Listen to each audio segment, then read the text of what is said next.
नमस्कार प्रिय विद्यार्थियों, आप सभी का स्वागत है आपके अपने YouTube channel Shukla study point में। मैं शिवम शुक्ला आप सभी दोस्तों का हार्दिक स्वागत करता हूं। आज की वीडियो के माध्यम से हम लोग चर्चा करेंगे इंग्लिश के बारे में। इंग्लिश सब्जेक्ट अगर आपका है और आप बीए के सेकंड सेमेस्टर में हैं, तो आज हम चर्चा करेंगे 100 एमसीक्यूज के बारे में। प्रैक्टिस सेट नंबर 1 होगा ये, यानी कि पीवाईक्यू का मतलब होता है प्रीवियस ईयर क्वेश्चन पेपर। 2024 का क्वेश्चन पेपर है और इसमें पूछे गए मोस्ट इंपोर्टेंट 100 क्वेश्चंस हैं।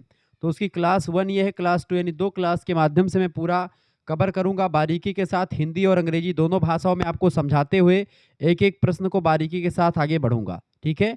तो इंग्लिश में आपको पढ़ना है इंग्लिश पोएट्री के बारे में। जब आप बीए के सेकंड सेमेस्टर में होते हैं, किसी भी यूनिवर्सिटी के किसी भी कॉलेज में आप पढ़ रहे हैं, सभी के लिए इंपॉर्टेंट, जैसे कि राम मनोहर लोहिया विश्वविद्यालय, वीर बहादुर सिंह पूर्वांचल, महात्मा गांधी काशी विद्यापीठ, छत्रपति साहू जी महाराज कानपुर विश्वविद्यालय, एमजे प्यारू बरेली रोहिलखंड, मासा कुंभरी सहारनपुर, सिद्धार्थ यूनिवर्सिटी कपिलवस्तु, बुंदेलखंड यूनिवर्सिटी झांसी, महाराजा मतलब कि माँ पाटेश्वरी बलरामपुर विश्वविद्यालय, महाराजा सुहेलदेव आजमगढ़ विश्वविद्यालय, राजा महेंद्र प्रताप सिंह स्टेट यूनिवर्सिटी, ठीक है, माँ विंध्यवासिनी मिर्जापुर लखनऊ विश्वविद्यालय, जननायक चंद्रशेखर बलिया विश्वविद्यालय, चौधरी चरण सिंह मेरठ विश्वविद्यालय, डॉक्टर भीमराव अम्बेडकर आगरा विश्वविद्यालय, दीनदयाल उपाध्याय गोरखपुर विश्वविद्यालय, प्रोफेसर अज्जू भैया स्टेट यूनिवर्सिटी। ऐसे तमाम प्रकार की जो विश्वविद्यालय हैं उन सभी में ये सारे क्वेश्चन पूछे जाएंगे। यह बात आप ध्यान रखेंगे। बहुत ही बारीकी के साथ चीज़ों को हम समझाने का प्रयास करेंगे और मोस्ट इंपॉर्टेंट लेक्चर होगा आपकी परीक्षा के लिए। सॉल्व मॉडल पेपर 2026-27 के लिए ये बात आप ध्यान रखेंगे और बहुत ही बारीकी के साथ मैं चीज़ों को बताने का प्रयास करूंगा। आइए चर्चा करने का प्रयास करते हैं। BA second semester English literature के मोस्ट इंपोर्टेंट ऑब्जेक्टिव क्वेश्चन। सबकी बार परीक्षा ऑब्जेक्टिव होने वाली, तो उसके लिए आप इस वीडियो को अंत तक देख लीजिएगा। चलिए पेपर सॉल्व करने का प्रयास करते हैं। और हमारा दूसरा चैनल है एक को करिकुलर मास्टर, उस पर बहुत सारे लेक्चर्स आपको मिल जाएंगे। को करिकुलर की परीक्षाओं के, ऑब्जेक्टिव परीक्षाओं की तैयारी आपको बहुत ही बारीकी के साथ बहुत ही बेस्ट तरीके से इसमें मिलने वाली है। यह बात आप ध्यान रखेंगे, ठीक है। तो किसी प्रकार से कोई इशू नहीं है, आराम से पढ़िए, कोई दिक्कत की बात नहीं। सब कुछ आपको बारीकी के साथ मैं समझाने का प्रयास करूंगा। पहला क्वेश्चन आपका आ चुका महोदय। प्रश्न है, which of the following statements about Parsodi is true. यानी प्रश्न आपसे कह रहा है कि छंद शास्त्र, परसोडी माने क्या होता है, छंद शास्त्र। तो छंद शास्त्र के बारे में कौन सा कथन सत्य है, यही पूछा जा रहा है। Which of the following statement about Parsodi is true, कौन सा कथन सत्य है छंद शास्त्र के बारे में। ऑप्शन नंबर इसमें जो सी वाला दिया है वो बिल्कुल करेक्ट आंसर हो जाएगा। Prosody income encompasses rhythm matter and order, sorry other sound patterns in poetry. यानी कि जो परसोडी होता है छंद शास्त्र की अगर बात की है, उसमें कविता की जो लय होती है वो इंपॉर्टेंट होती है, ताल और अन्य ध्वनि पैटर्न शामिल होते हैं, ठीक है। परसोडी की बात की जाए तो उसको मतलब इसका मतलब केवल तुकबंदी नहीं होता है, बल्कि इस बात का अध्ययन कि कविता में शब्दों को कैसे व्यवस्थित किया जाए ताकि एक संगीत जैसा प्रभाव यानी रिदम पैदा हो, उसी को परसोडी कहा जाता है, छंद शास्त्र कहा जाता है। तो सी ऑप्शन इसका बिल्कुल परफेक्ट बैठता है, ठीक है। दूसरा क्वेश्चन आपका, अच्छा इसी समय में आप चौथा क्वेश्चन भी देख लीजिए, लगे हाथ लगा हुआ है साथ ही में। तो प्रश्न है, हु रोट पोएटीज एंड रिहिस्टोरिक। प्रश्न आपसे कह रहा है, क्या पूछा जा रहा है, who wrote poetics and rhetorics. Poetics and rhetorics जो पुस्तक लिखी इसको किसने लिखा है, अरिस्टोटल ने लिखा है। ए ऑप्शन इसका करेक्ट आंसर हो जाएगा, अरिस्टोटल, ठीक है। अरस्तु ने प्लॉट, कैरेक्टर एंड ट्रेजेडी पर मुख्य ध्यान दिया था, हालांकि डिक्सन भी उनके सिद्धांतों का हिस्सा था। तो इसका करेक्ट आंसर क्या हो जाएगा, मतलब ये इसका करेक्ट आंसर, अरस्तु का करेक्ट आंसर क्या हो जाएगा, मतलब अरस्तु ने इसको लिखा है। अच्छा अगला क्वेश्चन आपका आ चुका, 5वां नंबर क्वेश्चन देख लीजिएगा। What did Aristotle not focus on in poetics. यानी अपनी पुस्तक पोएटिक्स में अरस्तु ने किस पर ध्यान केंद्रित नहीं किया था, तो थॉट एंड डिक्शन पर ध्यान केंद्रित कम किया, बाकी प्लॉट, कैरेक्टर, ट्रेजेडी पर काफी ध्यान इन्होंने किया है, ठीक है। दूसरा क्वेश्चन आप स्क्रीन पर देख लीजिए, इधर वाला। What is the purpose of using री प्रश्न मतलब रेटोरिक्स, जिसको आप कह सकते हैं रेटोरिकल डिवाइसेस इन राइटिंग। प्रश्न आपसे दूसरा क्या कह रहा है बाबू, दूसरा प्रश्न आपसे कह रहा है, प्रश्न कह रहा है what is the purpose of using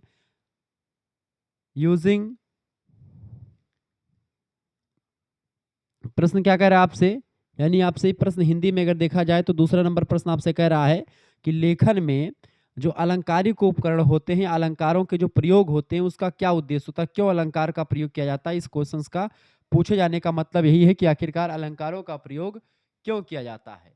तो अलंकारों का प्रयोग क्यों करते हैं बेटा? अलंकारों का प्रयोग इसलिए करते हैं to make the writing more difficult to understand. Option number इसका सी करेक्ट आंसर हो जाएगा। ठीक है, यानी छंद शास्त्र मतलब इसका करेक्ट आंसर क्या हो जाएगा? भाषा की सुंदरता और प्रभाव बढ़ाने के लिए to make writing more difficult and understand. C option इसका, सॉरी इसका करेक्ट आंसर क्या हो जाएगा? दूसरे का, एक मिनट, दूसरे का to enhance the beauty and impact of the language. B option इसका करेक्ट आंसर होगा। भाषा की सुंदरता और प्रभाव बढ़ाने के लिए इसका प्रयोग करते हैं। ठीक है, ये बात बिल्कुल आप अलंकार बोलते हैं इसको। ठीक है, जो हिटोरिकल जो एक प्रकार से जो डिवाइसेस होती हैं उनको अलंकार कहा जाता है। तो ये एक प्रकार से अलंकरोति इति अलंकारा हिंदी में कहा जाता है। ये सब चीजें ध्यान रखेंगे। ठीक है, छठा क्वेश्चन बगल में ही देख लीजिएगा इधर। प्रश्न है आपका, which of these not a type of prosody. प्रश्न आपसे कह रहा है छठे नंबर में, प्रश्न क्या कह रहा है बाबू? प्रश्न कह रहा है इनमें से कौन सा छंद शास्त्र का प्रकार नहीं है। ठीक है, तो इनमें से आप देखते हैं मोनोसिलेबिक जो है प्रसोडी, ये कोई प्रकार नहीं होता है। ऑप्शन नंबर इसका बी करेक्ट आंसर हो जाएगा। ठीक है, इसका जो विस्तार होता है अगर देखिए मतलब इसका जो प्रकार होता है, ठीक है, सिलेबिक हो गया या आपका ये सब चीज़ें होती हैं, यानी कि ये वाला हो गया। ठीक है, ये सी ऑप्शन में जो दिया है वो, तो ये सब आपके क्या होते हैं? ये सब आपके परसोडी के टाइप हैं, जबकि बी वाला ऑप्शन इसका टाइप नहीं होता है। ये बात आप ध्यान रखेंगे। चले तीसरा नंबर क्वेश्चन आपका आ चुका है, which of the following best describe the function of alliteration in poetry. तीसरे नंबर का करेक्ट आंसर क्या हो जाएगा? फटाफट से आप बताने का प्रयास करेंगे। यानी कविता में अनुप्रास अलंकार। ठीक है, बताएं अनुप्रास अलंकार के कार्य का सबसे अच्छा वर्णन कौन करता है इनमें से? तो इनमें से सबसे अच्छा वर्णन करता ऑप्शन ए में दिया हुआ है, creating a musical effect through repetition of consonant sound. यानी कि जब व्यंजन ध्वनियों की आवृत्ति एक निश्चित क्रम में होती है, पुनरावृत्ति के माध्यम से संगीत में प्रभाव पैदा होता है। जैसे हिंदी में आप पढ़ते तरन तनुजा तट तमाल तरवर बहुछाए। ठीक है, या पढ़ते हैं आप चार चंद की चंचल किरणें खेल रही हैं जल थल में। तो ये सब चीज़ें जो होती हैं इंपॉर्टेंट हो जाती हैं। तो तीसरे का फर्स्ट ऑप्शन बिल्कुल करेक्ट आंसर हो जाएगा। यानी जब एक ही अक्षर के कई शब्द जो होते शुरू में आ जाते हैं तो उसे ही हम क्या कहते हैं? उसी को हम एलिट्रेशन कहा जाता है अंग्रेजी में, हिंदी में अनुप्रास अलंकार। सातवां क्वेश्चन आपका आ चुका, who was the founder of practical criticism. फटाफट से आप बताने का प्रयास। सातवां नंबर क्वेश्चन से, who was the founder of practical criticism, यानी व्यवहारिक आलोचना के संस्थापक कौन थे? व्यवहारिक आलोचना के संस्थापक कौन है बेटा? आई ए रिचर्ड्स जो हैं उन्होंने साहित्य को पढ़ने और वैज्ञानिक और मनोवैज्ञानिक तरीके बताए, जो साहित्य को पढ़ा जाए मनोवैज्ञानिक और वैज्ञानिक तरीका बताया है आई ए रिचर्ड्स ने। ऑप्शन नंबर इसका सी करेक्ट आंसर हो जाएगा। आगे बढ़ते और चीज़ों को जानने का प्रयास करते हैं। आगे देखते और भी चीज़ों को जानने का प्रयास करते हैं। तो इस तरीके से आपको चीज़ें समझाने का मैं प्रयास करूंगा। अब आपको अगर कोर्स में ज्वाइन होना, कोर्स मतलब पूरा नहीं पढ़ा, मतलब कि ये नहीं कोर्स की एक एक चैप्टर आपको बारीकी के साथ समझाया जाएगा। आपको पीडीएफ नोट्स के लिए कोर्स ज्वाइन करना, बाकी यूट्यूब पर आपको वीडियोस हमारे शुक्ला एडी पॉइंट पर, बी ए करिकुलर पर, को करिकुलर मास्टर, इन तीनों चैनल पर आपको मिल जाती है। 9984 039 139 इस नंबर पर आप व्हाट्सएप पर एसएमएस कर दीजिएगा। अंग्रेजी में वैसे ज़्यादा पढ़ाता नहीं हूँ, लेकिन हाँ पीडीएफ नोट्स आपको मिल जाएंगे, आंसर की मिल जाएगी आपको साथ में, यानी पिछले साल के क्वेश्चन पेपर मैं सॉल्व करके आपको दे दूंगा, उसको देख करके आप जाएंगे पेपर में होएगा पिछले 2-3 साल के। ठीक है, इस नंबर पर अपना नाम, अपना यूनिवर्सिटी का नाम, अपने सब्जेक्ट के नाम करके भेज दीजिएगा, आपको पीडीएफ मिल जाएगा सभी का। ठीक है, आपके लिए मैं बता दूं कि आप जैसे पीडीएफ प्राप्त करने के लिए आपको 100 रुपये फीस लगती है, सभी सब्जेक्ट का पीडीएफ मिलेगा, और जो को करिकुलर है उसका कम से कम आपको 10 प्रैक्टिस सेट मिलेगा, ये बात आप ध्यान रखेंगे। ठीक है, जिसमें आपको जैसे को करिकुलर में जो भी सब्जेक्ट आपका होगा उसका 10 प्रैक्टिस सेट मिलेगा, और साथ ही साथ में आपका ये सभी सब्जेक्ट का 3-3 4-4 5-5 प्रैक्टिस सेट मिलेगा, अति लघुत्तरी लघुत्तरी दीर्घोत्तरी का भी, और ऑब्जेक्टिव परीक्षा होती तो ऑब्जेक्टिव का। वैसे ऑब्जेक्टिव भी सभी विश्वविद्यालय का होगा, ये बात ध्यान रखेंगे। को करिकुलर का तो सभी विश्वविद्यालय का ऑब्जेक्टिव भी होता है, तो कोई इशू नहीं, आराम से पढ़िए, कोई दिक्कत की बात नहीं। वीडियो को लाइक कर दीजिए, चैनल पर नए हैं तो सब्सक्राइब भी कर दीजिएगा। को करिकुलर मास्टर चैनल को जरूर सब्सक्राइब कर लें, क्योंकि वहाँ पर आपको को करिकुलर परीक्षाओं की बहुत सारी वीडियोस मिल जाएंगे, और तमाम सारे ऑब्जेक्टिव के पेपर सॉल्व फॉर्म में आपको मिल जाएंगे। आगे बढ़ते हैं, अगला क्वेश्चन आपका आ चुका, फटाफट से आप देखने का प्रयास करेंगे। वीडियो को लाइक कर दीजिएगा, शेयर कर दीजिएगा और सब्सक्राइब कर दीजिएगा चैनल को। 8वां नंबर क्वेश्चन से आपका प्रश्न आपका क्या चुका बेटा? 8वां नंबर क्वेश्चन से आपका आ चुका है, प्रश्न आपका आ चुका है जो है what is the juxtaposition in literature, यानी कि साहित्य में जक्सापोजिशन जो होता है वो क्या होता है? प्रश्न पूछा गया है आपसे। इसका करेक्ट आंसर हो जाएगा बी ऑप्शन, यानी the placement of two placement of two contrasting. इसका मतलब कॉन्स्ट्रेस्टिंग्स मतलब होता है विपरीत या अलग अलग, ठीक है, करेक्टर्स और image side by side for comprehension और कॉन्स्ट्रैक्ट, ठीक है, कंपैरिजन बोल रहा है, कंपैरिजन मैंने तुलना करना, और कॉन्ट्रास्ट, यानी करेक्ट आंसर इसका क्या हो जाएगा बी ऑप्शन, ठीक है। यानी कि जंक्शा पोजीशन जो होता है ये दो अलग अलग चीजों को एक साथ रखना होता है ताकि उनका अंतर साफ दिखे, ठीक है, ये बात आप ध्यान रखेंगे। आगे बढ़ते हैं और भी चीजों को जानने का प्रयास करते हैं। अच्छा, 12 नंबर क्वेश्चन यहीं पर आपका दिया, इसको भी देख लीजिएगा। प्रश्न आपका आ चुका 12 नंबर क्वेश्चन आप देखेंगे महोदय। प्रश्न आपका क्या आ चुका है, in in on his blindness. On his blindness एक कविता है, ठीक है।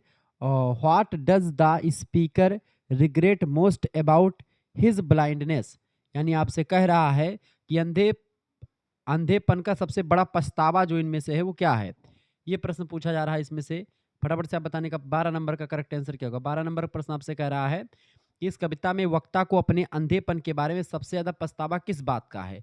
तो सबसे ज्यादा पछतावा उसको किस बात का है, इसका राइट आंसर हो जाएगा सी ऑप्शन। सी ऑप्शन कह रहा है आपसे inability for fulfil his duties, यानी अपने कर्तव्यों यानी ईश्वर की सेवा को पूरा करने में वह असमर्थ है, इसलिए वो चिंतित है, इसलिए उसको पछतावा कि उसकी आंखें नहीं, वो ईश्वर की सेवा अच्छे से नहीं कर पाएगा। 9वां नंबर क्वेश्चन से देख लीजिए, 13वां नंबर क्वेश्चन से देख लीजिए। प्रश्न आपका 13 नंबर क्वेश्चन आपसे कर, 13 नंबर के बाद में 9 नंबर देखेंगे। प्रश्न है which literary device is most prominent in on his blindness. 13 number प्रश्न आपसे कह रहा है कि ऑन हिज ब्लाइंडनेस में कौन सा अलंकार सबसे प्रमुख है इनमें से। तो कौन सा अलंकार प्रोमिनेंट सबसे इंपॉर्टेंट है, तो वो है पर्सोनिफिकेशन यानी मानवीकरण जिसको आप कहते हैं। इसका बी ऑप्शन करेक्ट आंसर हो जाएगा, ठीक है। इसका करेक्ट आंसर क्या हो जाएगा, अब 13 नंबर का बी ऑप्शन करेक्ट आंसर हो जाएगा 13 नंबर का, ठीक है।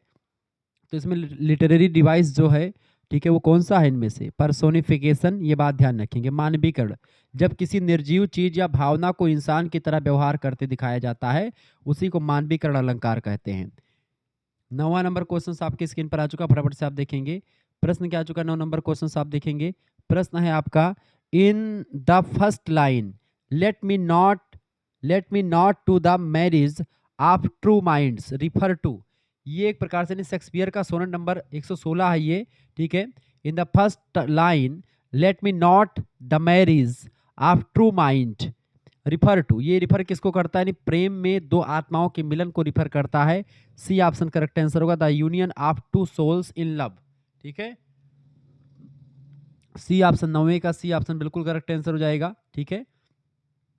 आगे देखेंगे अगला क्वेश्चन 14 नंबर प्रश्न आपकी स्क्रीन पर आ चुका है। प्रश्न है what is the central theme of presence in absence. प्रश्न बड़ा अच्छा पूछा गया है 14 नंबर का, बताने का प्रयास करेंगे। प्रश्न क्या पूछा है 14 नंबर क्वेश्चन आपसे पूछा गया है प्रेजेंस इन एब्सेंस का मुख्य विषय इनमें से पूछा गया what is the central theme. इसका मुख्य विषय क्या है प्रेजेंस इन एब्सेंस का, ठीक है। इसका सेंट्रल थीम क्या है, ठीक है, ये पूछा गया। तो इसका जो थीम है वो है the enduring power of love, B option इसका राइट आंसर हो जाएगा the enduring power of love, इसका बी ऑप्शन, ठीक है। एंड्यूरिंग का मतलब होता है टिकाऊ या अस्थाई।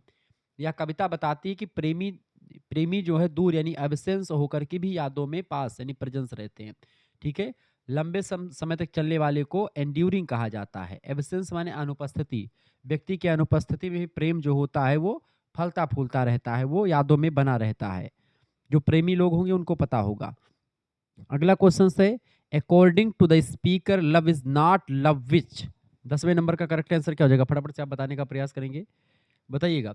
प्रेम की परिभाषा according to the speaker love is not love which, यानी अकॉर्डिंग टू स्पीकर। प्रश्न आपसे क्या कह रहा है बेटा, प्रश्न आपसे क्या कर 10वां नंबर क्वेश्चन आप देखेंगे, यानी वक्ता के अनुसार वह प्रेम नहीं है जो, तो वह प्रेम नहीं है जो क्या करता हो अल्ट्रेस व्हेन इज अल्ट्रेशन फाइंड, यानी कि इसका करेक्ट आंसर क्या हो जाएगा, फटाफट से आप बताने का प्रयास। 10वें नंबर का करेक्ट आंसर बिल्कुल राइट आंसर आपका। देखिए अल्टर्स माने बदलता हुआ नहीं है जब परिस्थितियां बदले तो ऐसा प्यार जो बदलता ना हो परिस्थितियों के साथ, तो वो भी प्रेम की परिभाषा है। अगला क्वेश्चन आपका आ चुका है, अगला क्वेश्चन आपका आ चुका है इन एडमिट्स इन इम्पेडिमेंट्स, इम्पेडिमेंट्स यानी बाधा या रुकावटों के सामने वो झुकता नहीं, प्रेम वो भी प्रेम होता है। ठीक है। Bends with the remover to remove, यानी कि वो समय के साथ खत्म भी नहीं होता है। तो ये सारे यानी प्रेम जो होता है एकदम अटल होता है और ये कभी झुकता नहीं किसी के आगे। डी ऑप्शन करेक्ट आंसर हो जाएगा, डी ऑप्शन इसका बिल्कुल राइट आंसर है। अगला क्वेश्चन आप देख लीजिएगा, 15 नंबर क्वेश्चन इसी पर दिया हुआ है।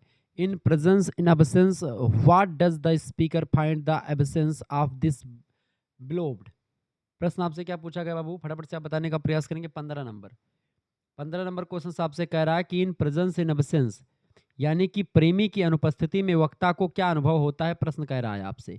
तो उसको निराशा और अकेलापन का अनुभव होता है, डिस्पियर एंड लोनलीनेस का अनुभव होता है। इसका ए ऑप्शन बिल्कुल राइट आंसर हो जाएगा।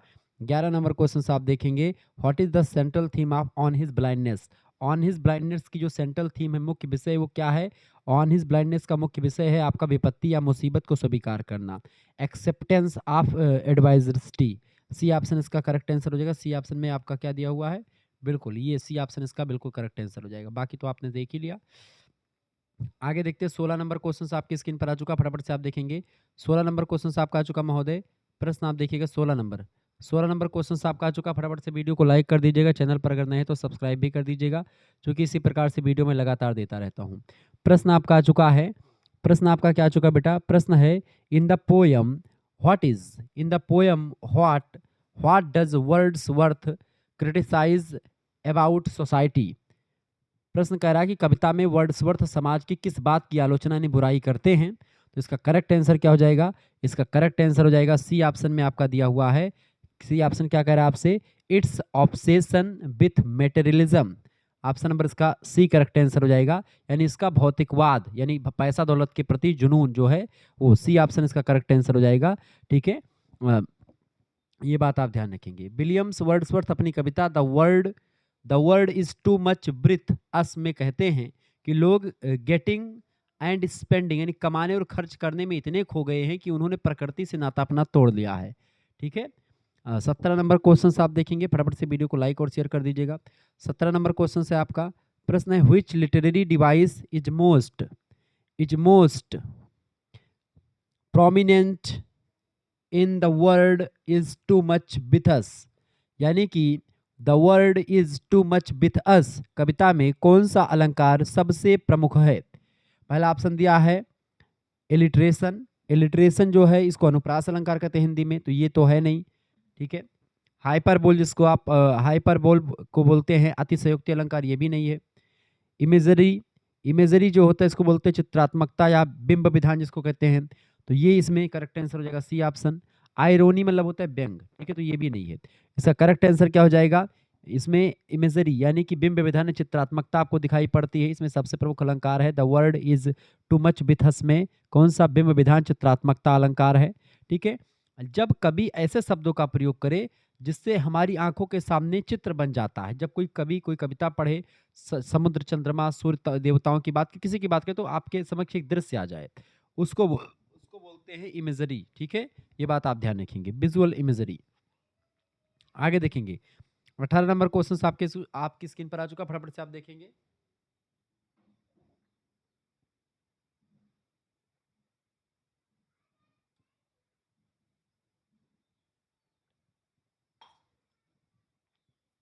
आगे देखते हैं 18 नंबर क्वेश्चन आपका आ चुका है, who are Proteus and Triton, बताएं।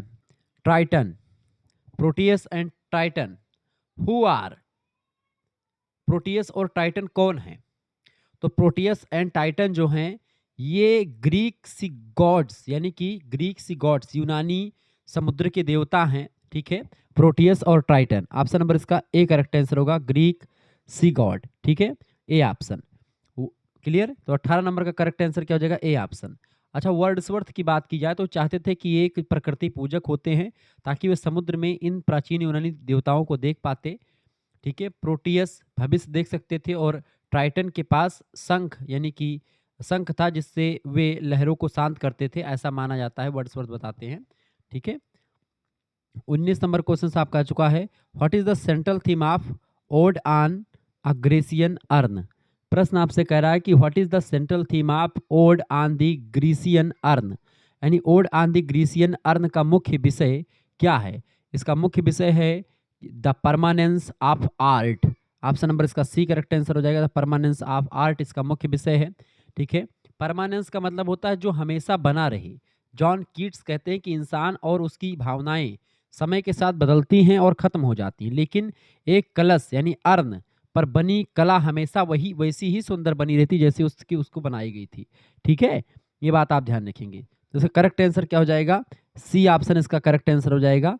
द परमानेंस ऑफ आर्ट, कला की अमरता, कला हमेशा अमर होती है। ठीक है, 20 नंबर क्वेश्चन आपका आ चुका है। 20 नंबर क्वेश्चन आपसे कह रहा है दोस्तों, प्रश्न कह रहा है in the poem what does the speaker admire about about the scenes depict on the urn? आपसे कह रहा है कि कविता में वक्ता कलश पर चित्रित यानी बनाए गए दृश्यों के बारे में किस बात की प्रशंसा करता है? तो किस बात की प्रशंसा करता है बेटा? ऑप्शन नंबर आप सी में जो देखेंगे, दियर सेंट्रल स्टिलनेस, यानी कि इसमें किसकी बात करी गई है? दियर इंटरनल स्टिलनेस की, उसकी शाश्वत स्थिरता की बात करी गई है। सी ऑप्शन जो हमेशा बना रहता है।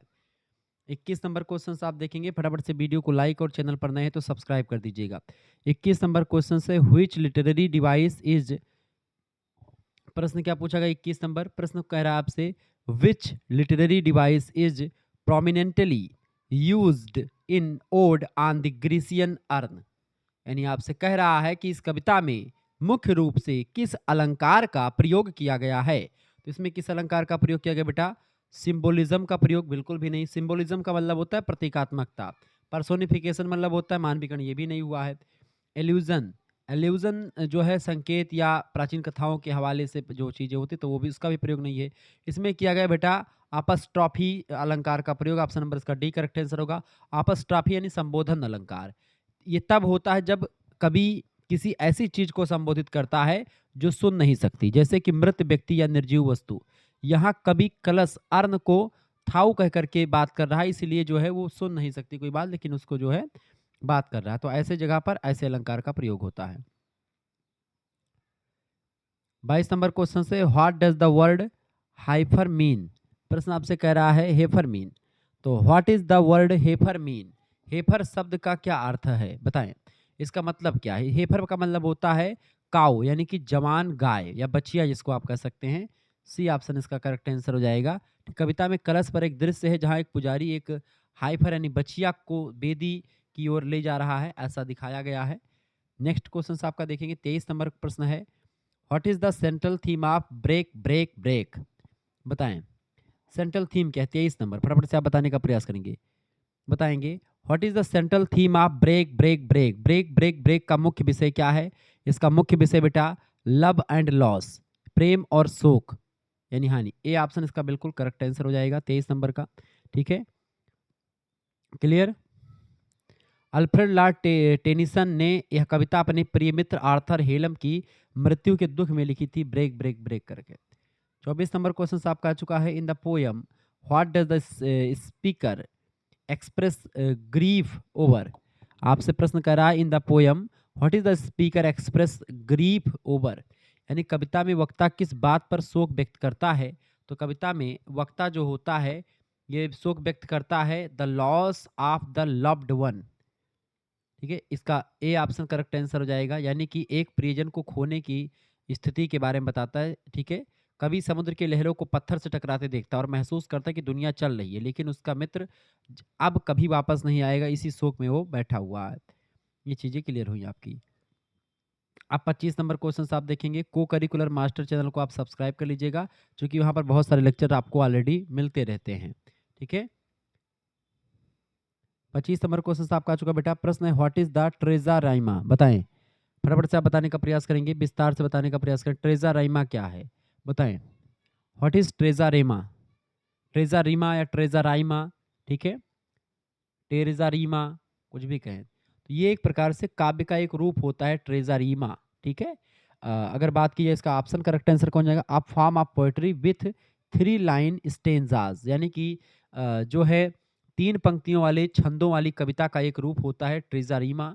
ऑप्शन नंबर 25 नंबर का बी ऑप्शन बिल्कुल करेक्ट आंसर हो जाएगा, ठीक है। एक राइम स्कीम है ये, जिसमें 3-3 पंक्तियों के समूह होते हैं। इसमें तुकबंदी का पैटर्न जो होता है वो कुछ इस तरीके से होता है ट्रेजरीमा में, जैसे ए बी ए, ठीक है, B C B, C D C, इस तरीके से होता है, ठीक है। B C B, A B A, यानी एक अक्षर आगे का लेकर के इस तरीके से आपका चलता रहता है। आपसे पूछ सकता है 26 नंबर क्वेश्चन आपका आ चुका, which poet is credited with popularizing terza rima, which poet, यानी किस पोएट को ट्रेजरीमा को लोकप्रिय बनाने का श्रेय दिया जाता है, किसको क्रेडिट दी जाती है पॉपुलर करने के लिए ट्रेजरीमा को। तो क्रेडिट किसको दी जाती है, दांते को, ठीक है। दांते दांते एलिगियरी को, ठीक है। दांते बड़े फेमस विद्वान हैं, इटली के कवि थे दांते। उनकी पुस्तक है द डिवाइन कॉमेडी, उसमें उन्होंने इस शैली का बेहतरीन प्रयोग किया है। 27 नंबर क्वेश्चन आप देखेंगे, what is the poetic device.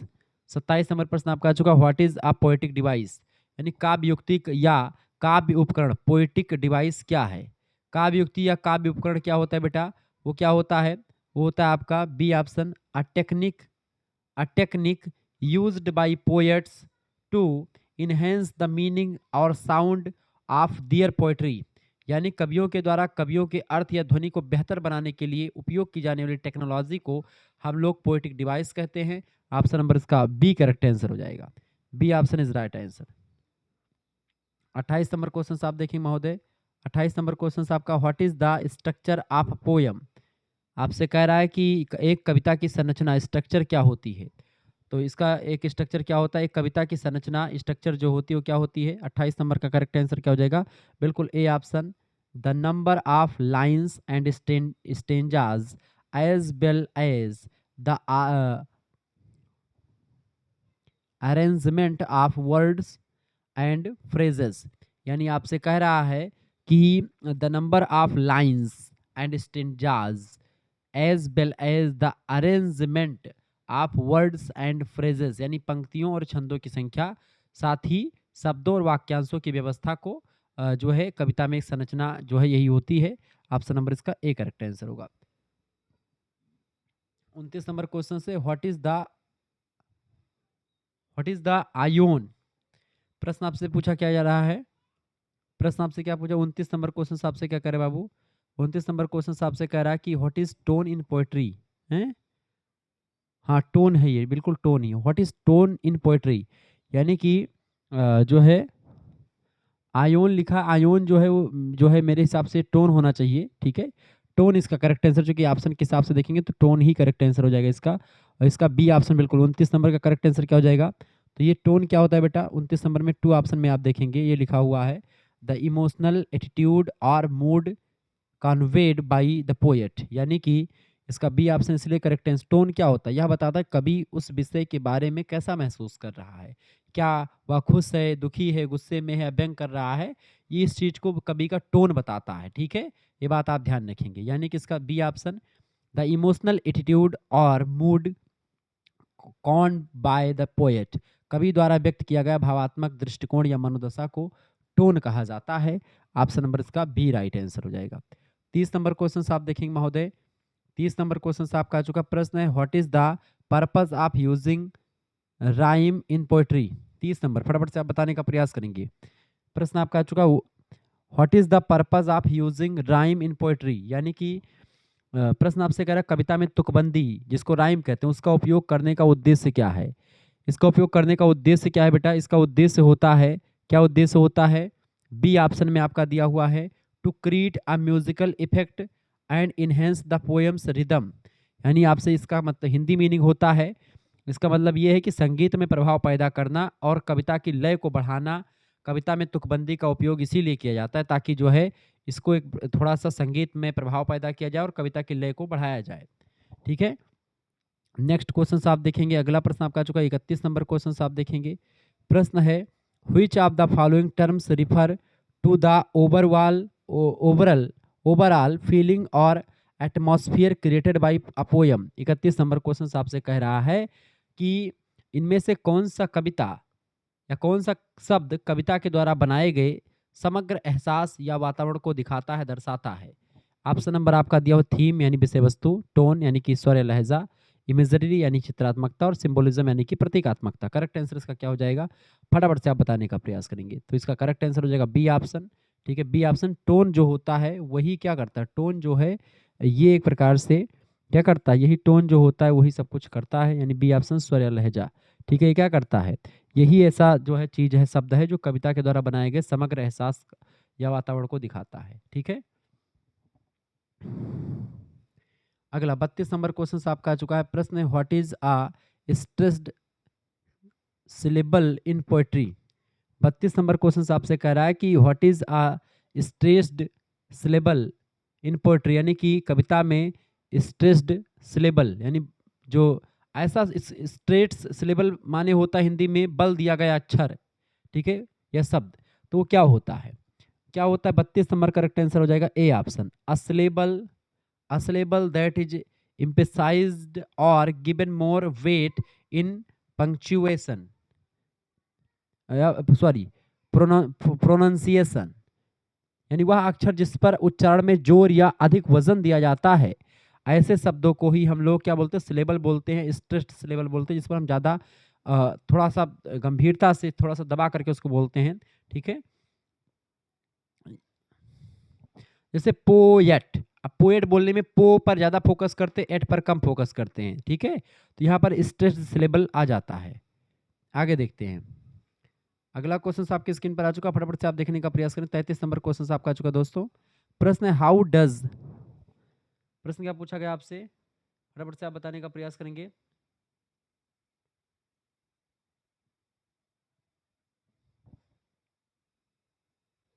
चलिए, प्रश्न आपसे पूछा गया how does Larkin portray the idea of religion in church going. आपसे करा है कि लर्किन चर्च गोइंग में धर्म के विचार को कैसे चित्रित करते हैं। तो लर्किन जो है वो चर्च गोइंग में धर्म के विचार को ही क्रिटिसाइज इट, यानी कि बी ऑप्शन करेक्ट आंसर हो जाएगा, वह इसकी आलोचना करते हैं, एक अप्रचलित रीति के रूप में इसकी आलोचना करते हैं। 34 नंबर क्वेश्चन आपका आ चुका है what does the speaker ponder about the future of Charles churches, यानी आपसे कह रहे 34 नंबर कि वक्ता चर्चों के भविष्य के बारे में क्या विचार व्यक्त करता है या क्या विचार देता है। तो वो जो है उनकी लोकप्रियता में गिरावट की बात करता है, दियर डिक्लाइन इन पॉपुलैरिटी, ये ऑप्शन करेक्ट आंसर हो जाएगा।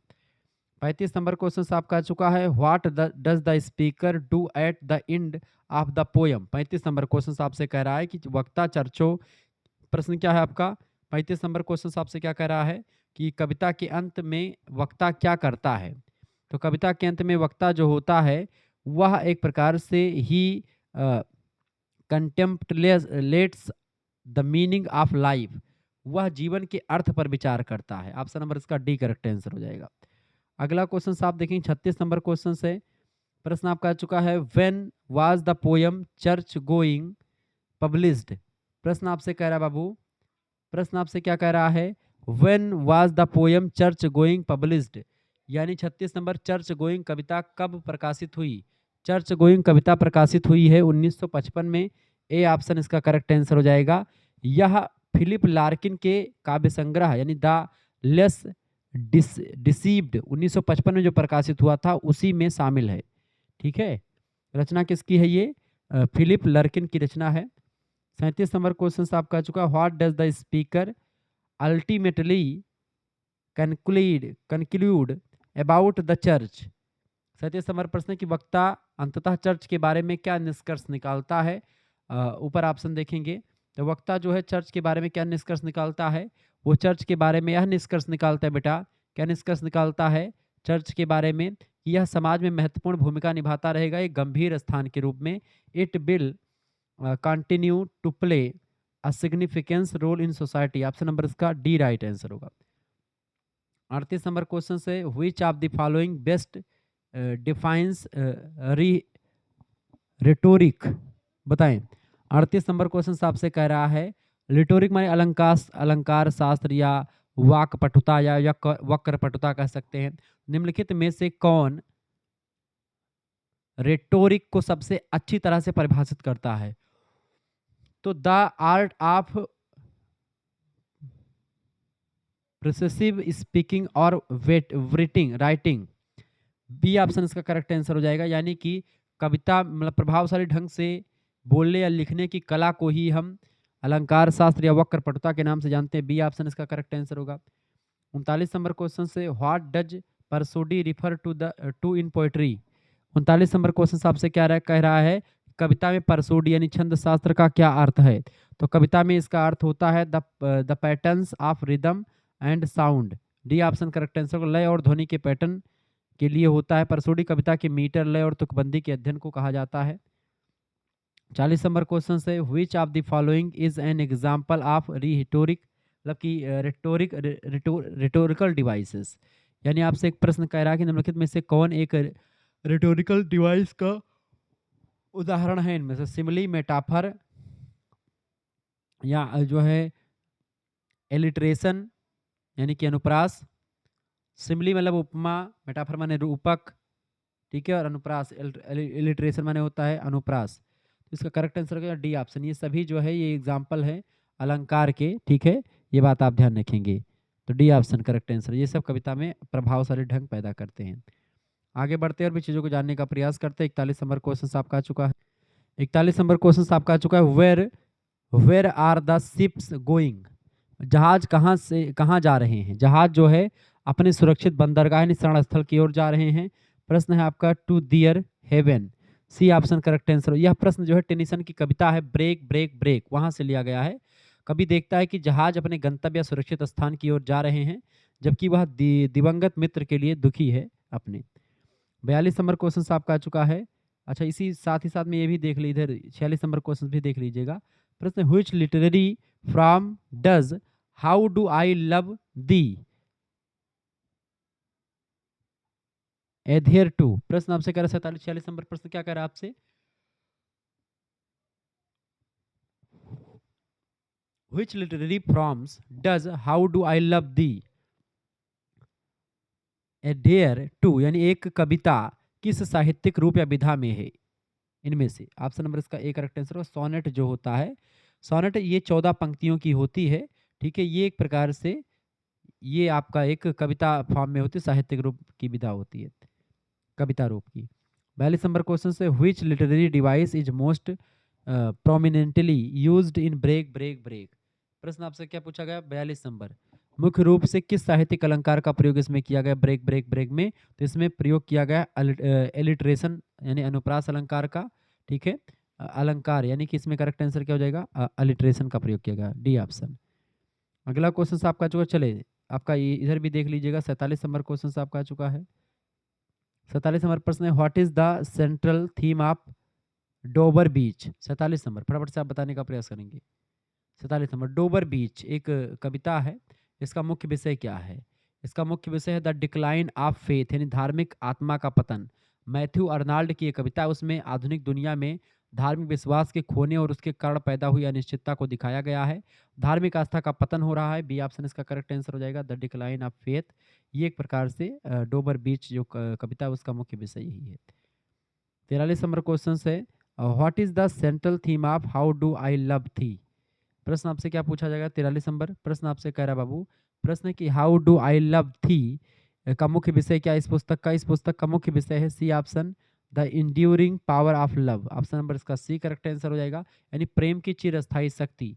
एलिजाबेथ बैरेट ब्राउनिंग की यह सोनेट निस्वार्थ और शाश्वत प्रेम के बारे में है, जो मृत्यु के बाद बना रहता। तो ये किसका है? एलिजाबेथ बैरेट ब्राउनिंग की रचना है, ठीक है।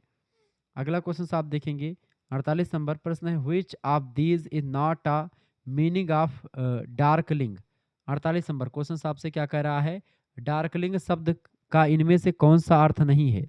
डार्कलिंग शब्द में डार्क हो गया जो है, इसके अलावा आपका नाइट, ये डार्क नाइट, ये दोनों जो है ये डार्कलिंग के अर्थ में समाहित हो जाएगी, जबकि एबिल नहीं समाहित होगा। इसका करेक्ट आंसर क्या हो जाएगा? एबिल। एबिल की अगर बात की जाए, एबिल माने होता है बुराई या दुष्टता, ठीक है। अगला क्वेश्चन साहब देखिए 44 नंबर क्वेश्चन से, in which year the poem how do I love thee published, बताएं। 44 नंबर प्रश्न आपसे कह रहा है कि यह कविता कब पब्लिश हुई थी, कब प्रकाशित हुई थी। हाउ डू आई लव थी, इस पुस्तक को प्रकाशित किसने किया था, मतलब ये कविता प्रकाशित हुई 1850 में। डी ऑप्शन करेक्ट आंसर हो जाएगा। और ये प्रसिद्ध कविता संग्रह जो है सोनेट फ्रॉम द प्रोडोग्स 1850 में प्रकाशित हुई थी। ये बात ध्यान रखेंगे। 45 नंबर क्वेश्चन आपका आ चुका है। प्रश्न, in the poem how does the speaker express her love. 45 number प्रश्न क्या आपसे पूछा, कविता में वक्ता अपने प्रेम को कैसे व्यक्त करता है। तो कविता में जो वक्ता है अपने प्रेम को व्यक्त करता है कैसे। ऑप्शन नंबर बी में दिया है आपका थ्रो मेटाफर्स एंड कॉम्प्रेहेंशन, मतलब कि कॉम्प्रेजन, यानी बी ऑप्शन इसका करेक्ट आंसर हो जाएगा। यानी रूपकों और तुलनाओं के माध्यम से, ठीक है, उसने प्रेम की गहराई, चौड़ाई और ऊंचाई को मापने के लिए विभिन्न आध्यात्मिक और दैनिक स्वरूपों का प्रयोग किया है। आगे देखते हैं 49 नंबर क्वेश्चन आपका बचा हुआ यहाँ पर। प्रश्न है, in the poem what does Arnold use as metaphor for the loss of faith. 49 number question आपसे क्या कह रहा है, 49 नंबर क्वेश्चन आपसे कह रहा है, in the poem what does Arnold use as metaphor for the loss of faith, यानी कविता में अर्नाल्ड ने आस्था के खोने के लिए किस रूपक का प्रयोग किया है। तो समुद्र का प्रयोग किया है, सी ऑफ फेथ का प्रयोग किया है। ठीक है, ए ऑप्शन इसका करेक्ट आंसर हो जाएगा, द सी। ठीक है, आस्था का सागर शब्द का प्रयोग, सी मतलब होता है आस्था का सागर, सी ऑफ फेथ। ठीक है, तो इस तरीके से आप लोगों ने 50 क्वेश्चंस को देख लिया है, मतलब कि कितने क्वेश्चंस को, 51 क्वेश्चंस को। 50 नंबर क्वेश्चन मतलब 49 नंबर, 50 नंबर क्वेश्चन देख ही लीजिए। 50 नंबर क्वेश्चन आपसे क्या कह रहा है बाबू, 50 नंबर क्वेश्चन आपसे कहा जा रहा है, फटाफट से आप देखने का प्रयास करेंगे।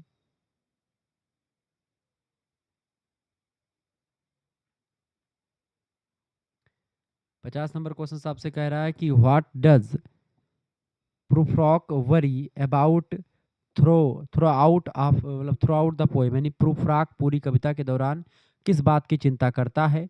तो प्रूफ्राक पूरी कविता के दौरान चिंता करता है इसकी हिज एगनिंग अपीयरेंस, यानी उसकी बढ़ती हुई उम्र का भी जिक्र करता है। His inability to find love, यानी वो प्यार पाने की उसकी अक्षमता जो है, इसकी बात की चिंता करता है पूरी कविता के दौरान।